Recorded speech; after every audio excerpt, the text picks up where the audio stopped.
Let's try it again. The danger of cyberbullying. How many times do we get drawn into the scope of Facebook's, internet, Twitter, and social media? How often do we turn on the radio, the TV, and see people full of depression, kids getting hurt, all behind cyberbullying on social media? Today I will attempt to persuade you to take more precaution and to take steps to protect your children and your young family members while online. I have been conducting research on cyberbullying and the effects that it has on our generation and our youth today. We'll learn today why social media is so controversial, who it affects, and finally, the steps we need to take to make sure that we're doing all we can to protect ourselves while online. First, we'll discuss the controversy surrounding social media. According to an article, Why Social Media is So Controversial by San Fierro University at Albany, SUNY, February 3rd, 2016 edition, this generation is so absorbed with likes and followers that we have forgotten real human interaction.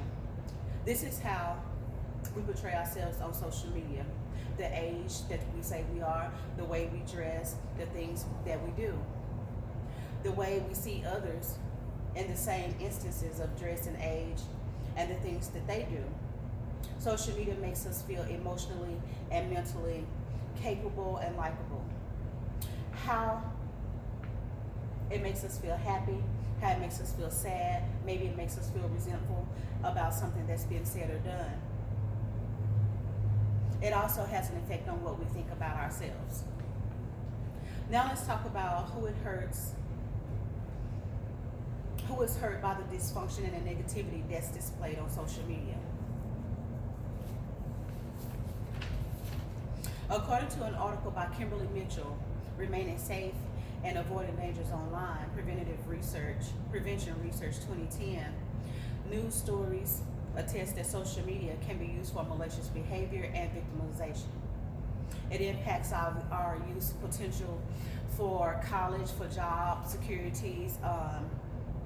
Most importantly, it endangers their mental, their physical, and their emotional stability. Finally, we'll look at some ways to help prevent and take some steps on being aware of what's happening online. How do we protect our children, our teens, and even ourselves from cyberbullies that invade our lives and our privacy with their negative misconduct? According to an article, Prevent Cyberbullying by Stop Bullying, the author is unknown, there are some steps that can be taken to prevent cyberbullying. One, we need to watch for warnings. We need to watch for the warnings that occur when our children and our young are on their devices, online and on social media. We need to talk to our teens and we need to talk to our children. We need to make sure to ask questions of how these things started and who's involved with them.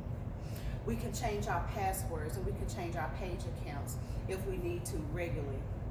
We can go to the authorities. We can go to the school principals. We can make reports when someone is bullying and let someone know that this is happening.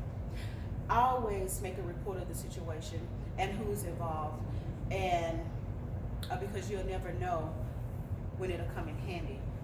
In conclusion, the topics that we have discussed today are very serious. The matter is real and it's happening every day with our children and with our teens. It is dangerous and it is undetectable most of the times until it is too late. I ask you today to please pay attention to what our children are doing and seeing and who they are interacting with online. We went over how social media is controversial, who is hurt through the malicious behavior online, and what we can do to protect our children and ourselves. We can change the passwords. Remember to make new pages if you feel threatened. Go to the authorities and make reports and stay aware of your interactions online. And remember, there is no such thing as being too safe when we live in a Siberian of cyberbullies. Take precaution, protect your world, protect your children, and protect your lives. Thank you.